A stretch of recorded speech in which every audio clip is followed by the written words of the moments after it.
Hello and welcome to Fast and Factual on Firstpost, where we get you the top 50 stories from around the world. I'm Alison Lagrange, coming to you live from Durban, South Africa. Let's begin. In our top stories, at least 15 people were killed by an Israeli strike in Gaza's Jabalia refugee camp yesterday. The strike hit the Al-Yemen Al-Said hospital that was housing displaced families. According to the Palestinian health authorities, the Israeli army has ordered evacuations at 3 more hospitals. An Israeli airstrike reportedly hit Syria's central provinces of Homs and Hama. The Israeli army targeted a car assembly factory in the industrial area of Homs and a military position in Hama. The strike almost hit vehicles, and they were loaded with medical and relief supplies, this causing a fire.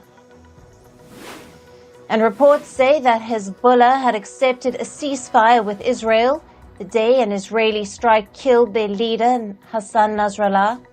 Hezbollah chief Nasrallah was assassinated on the 27th of September. Before that, Hezbollah had said it would accept a truce only if there was also one with Hamas in Gaza. Hezbollah had also conveyed this decision to the Lebanese government. Israel's Defense Minister Yoav Gallant has vowed to retaliate against Iran's missile attack. Iran had launched 200 missiles toward Israel on the 1st of October. Gallant said that Israel's response will be deadly and precise. Gallant added that whoever attacks Israel will pay a price for it. He also described Iran's missile attack as a failure. And U.S. President Joe Biden held a phone conversation with Israeli Prime Minister Benjamin Netanyahu yesterday. It was the first call between Biden and Netanyahu in nearly 2 months. Both leaders agreed to stay in close contact as Israel mulls its response to Iran's attack. Biden reaffirmed his support for Israel amid the escalating tensions in West Asia. Meanwhile, the U.S. has asked Israel to avoid any Gaza-like military action in Lebanon. This comes a day after Netanyahu threatened Lebanon with a Gaza-like destruction. Israel's armed forces chief has also vowed to continue the intense bombing of Hezbollah targets. Over 1,200 people have died since the 23rd of September, when Israel ramped up its offensive in Lebanon. And former U.S. President Donald Trump has hailed Indian Prime Minister Narendra Modi. Trump called Modi his friend and also the nicest human being. He made the statement while speaking about various world leaders on a podcast. Meanwhile, Prime Minister Narendra Modi has landed in the Laotian capital of Vientiane to attend 2 summits. He will be attending the 21st ASEAN-India Summit and the 19th East Asia Summit during his 2 days visit. He is also expected to hold bilateral meetings on the sidelines of the summits. And India has approved a deal to develop 2 indigenous nuclear submarines. The Indian government also approved the purchase of 31 Predator drones from the US.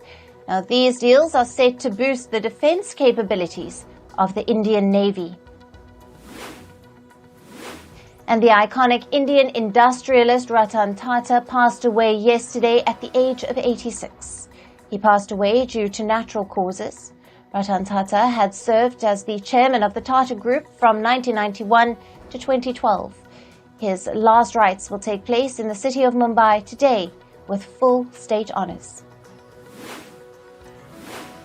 European Union member states have approved a plan to provide Ukraine with a loan of up to $38 billion. The loan will be backed by frozen Russian assets. Ukraine seeks funds to provide equipment for its military and to keep its electricity grid functioning this winter. Russian bombardment has caused extensive damage to Ukraine's power grid. A Russian missile hit the port of Odessa in southern Ukraine yesterday. At least 6 people were killed and 11 others were injured. The strike also hit a container ship. Ukrainian officials said that this was the 3rd attack on a civilian vessel in the last 4 days. And Japan has expressed its opposition to the violation of its airspace by Chinese forces. The Japanese Foreign Minister, Takeshi Iwaya, has raised the concern with his Chinese counterpart Wang Yi. A Chinese aircraft violated Japanese airspace in August. Japan has called for an explanation. And Taiwan's President Lai Ching-te says that China has no right to represent the island. However, he added that Taiwan is willing to combat global challenges alongside Beijing. Lai Ching-te assumed office after winning elections in May this year. He has been labeled a separatist by Beijing. China claims Taiwan as its own territory. It's a view that Lai and his government reject. Saudi Arabia failed to secure a seat in the United Nations Human Rights Security Council yesterday. It was in the fray for one of 5 seats that were allotted to the Asia-Pacific region, but Saudi Arabia came 6th in the voting process. This comes 4 years after Riyadh's last bid to join the 47-member body was rejected. And moving on to climate news now, Hurricane Milton has made landfall at the western coast of Florida. The Category 3 storm brought furious winds and flash floods across the American state. Around 3 million homes have been left without power. And heavy rains caused by Hurricane Kirk lashed northern France yesterday. The storm killed at least 1 person and triggered red and yellow flood warnings. Heavy winds uprooted trees and led to power cuts in several parts of France. And climate change has shifted olive grove cultivation northwards in Europe. The warmer climate now allows farmers in Hungary to cultivate olives. Olives were traditionally grown in southern Europe, but droughts and scorching heat waves have impacted the olive harvests in southern European nations like Spain. And the war in Ukraine has impacted its forest. About 80% of the 40,000 hectares of the octogenarian pine trees at the national park in eastern Ukraine have been ruined. This is due to the Russian bombardment. Ukraine has 10 million hectares of forest area. However, much of this now bears the scars of war, with devastated trees or hidden unexploded shells. In northwest Colombia, locals are struggling to protect the Atrato River. The water body was once surrounded by trees and shrubs, but they have been devastated by illegal gold mining. Heavy machinery has dredged parts of the Atras riverbed and deforested the land around the river. And on to some business and tech news now. Elon Musk's Tesla is set to unveil Cybercab, the firm's model of a robot taxi, today. The project was earlier scheduled to be launched in August, but it was delayed due to the design modifications. The robot taxis are essentially self-driving cars built to operate without a human driver. Amazon is set to add Apple TV Plus to its video streaming service Prime Video. Now, this feature will be available from later this month in the US. Amazon will charge users $9.99 for the add-on subscription. The Apple TV Plus is a subscription-based OTT streaming platform owned by the iPhone maker. And Spotify has started its free music streaming options on its platform in South Korea. Users can access music and podcasts without a subscription. However, they'll hear ads in between songs and podcasts. Users can also create their own playlists and enjoy personalized mixes. Now, Spotify did not have a free streaming option in South Korea before this. And mining giant Rio Tinto has inked a deal to buy U.S. lithium producer Arcadium. The all-cash deal is worth over $6.5 billion. Rio Tinto will now have access to more chemicals needed to make lithium batteries. It will be able to operate mines, processing facilities in Argentina, Australia, and Canada. And Uniqlo's parent company, Fast Retailing, reported record high performance for the fiscal year 2024. Now, domestic profits in Japan surged due to hot summer weather and a tourism boom. International Uniqlo stores also saw significant profit and revenue increases. The company posted 25% rise in net profit to $2.5 billion. India has emerged as the largest market for artificial intelligence applications. It contributes 21% of over 2.2 billion global app downloads. Popular apps that India has downloaded include ChatGPT, Google Gemini, and Microsoft Copilot. And data showed most Indians use these apps for free and don't opt for their paid versions. One of India's leading health insurers, Star Health, has reported a cybersecurity incident. The insurer says that it has been a victim of a data breach, and sensitive information of millions of customers has been compromised. Reports say the leaked data is now available online and is on sale. The hacker, identified as Shenzhen, has access to files totaling 7.24 terabytes. And the European Council President, Charles Michel, will meet with Chinese Premier Li Qiang amid rising trade tensions between Brussels and Beijing. The EU and China are at loggerheads over Beijing's subsidies for its industries. Brussels imposed sanctions on Chinese electric cars to protect European manufacturers. China has retaliated by imposing tariffs on European brandy. Now, reports say the two will hold talks on the sidelines of the ongoing ASEAN summit in Laos. And China has decided to lift sanctions on Australian rock lobsters by the end of 2024. The agreement followed talks between Australian Prime Minister Anthony Albanese and Chinese Premier Li Qiang on the sidelines of the ASEAN summit. The trade ban on lobsters started back in 2020. The embargo was due to supposed biosecurity concerns cited by China. And the UK government will unveil major reforms to employment rights. The changes aim to boost pay and productivity for workers. The biggest overhaul includes zero-hour contracts and unethical firing and rehiring processes. Most of the changes will come into effect before the autumn of 2026.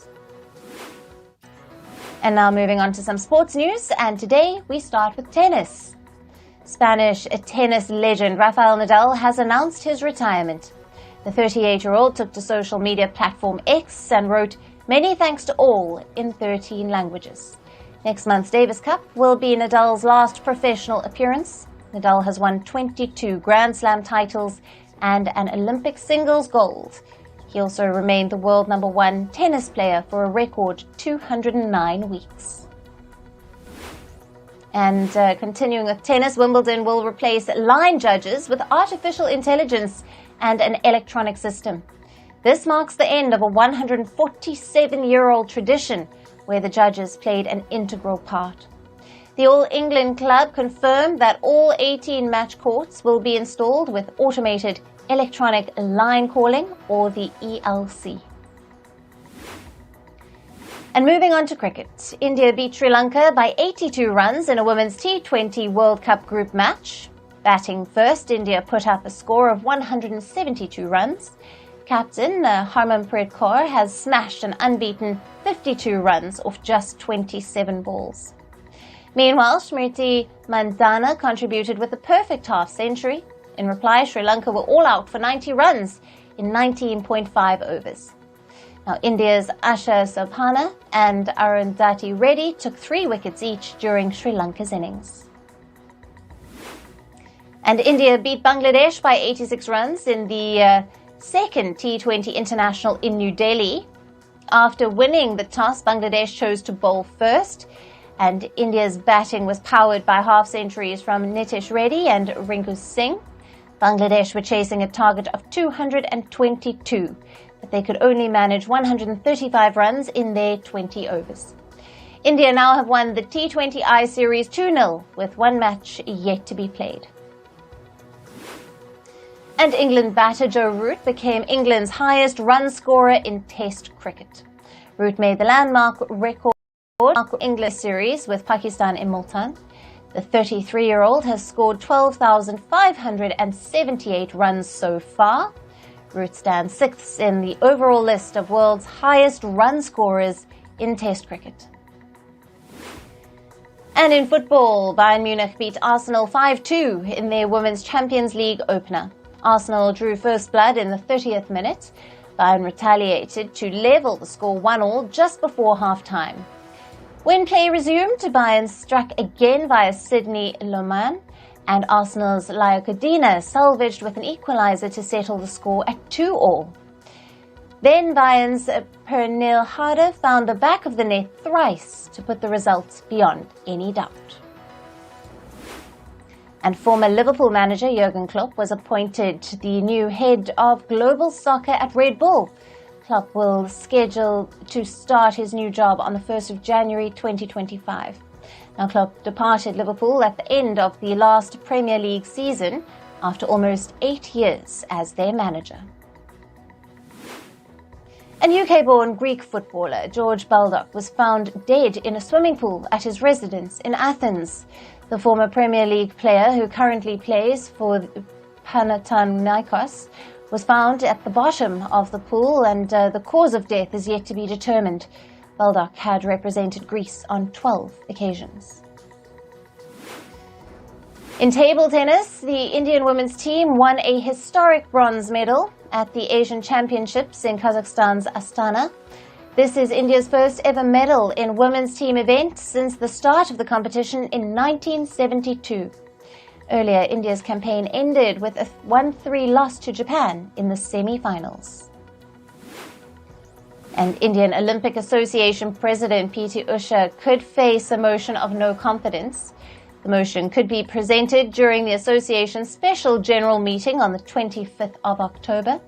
P.T. Usha has issued a notice to multiple IOA members for allegedly violating eligibility norms, and Usha's opponents, on the other hand, accuse her of high-handedness. And in entertainment news, rapper Sean Combs' lawyers have accused the US government of framing him. They claim that the federal government deliberately leaked the alleged assault video to the press. The video, which dates back to 2016, shows the rapper hitting his former girlfriend Cassie Ventura. The rapper alleges the government of misconduct in his criminal case. He has filed for bail for the third time. And singer Taylor Swift has threatened legal action against the man who has been tracking her flights. Swift's lawyers called it stalking and harassment. They state that this is causing the singer direct and irreparable harm. The person in question is Jack Sweeney, who tracks the carbon footprint of Swift via her private jets. Meanwhile, Taylor Swift has donated a sum of $5 million to help with the relief effort of Hurricane Milton and Helene. The money will help the affected people with essential items like food, clean water, and supplies. Hurricane Milton and Helene have caused widespread destruction across the U.S. Jennifer Lopez has opened up about her ongoing divorce with Ben Affleck. She said in an interview her whole world exploded when the process began. Lopez also said that she read all of the hateful comments that people hurled towards her online. However, the singer doesn't take all of this seriously. Jennifer Lopez and Ben Affleck filed for divorce in August of this year. And singer Shawn Mendes has postponed the release date of his upcoming album, Shawn. The album was supposed to release on the 18th of October. Now it will see the light of day on the 15th of November. The singer said that he needs some more time to work on it. The album consists of 12 songs. Anne Hathaway has apologized to a journalist after their 2012 cringy interview resurfaced. She sent a long email explaining that she was going through a personal problem at the time, and she is sorry for giving an awful interview. The journalist had been invited to interview her again for an upcoming film that will release next year. The Office star Jean Fisher has opened up about being diagnosed with breast cancer. She found out in December last year after a biopsy. The doctors found a tumor in her left breast. The actor then underwent surgery to remove it, and Fisher continued with chemotherapy and radiation for a year to avoid its recurrence. And the animated comedy TV series Velma has now been cancelled after 2 seasons. The series, featuring Mindy Kaling, was based on the character of Velma in Scooby-Doo. The second season of the show premiered in April this year. The show takes the viewers to the time when Velma and her school gang were in high school. And Amazon has renewed Reacher for Season 4. Now, this comes even before the show's Season 3 debuts next year. The series is based on the book by Lee Child titled Persuader. The lead character is a vigilante who goes undercover to rescue an informant from enemies. And the character of Batman has been honored with a star on the Hollywood Walk of Fame in California. It made history by becoming the first superhero character with a star. It has specially been placed outside the Guinness World Record Museum, and several notable personalities like DC Comics creator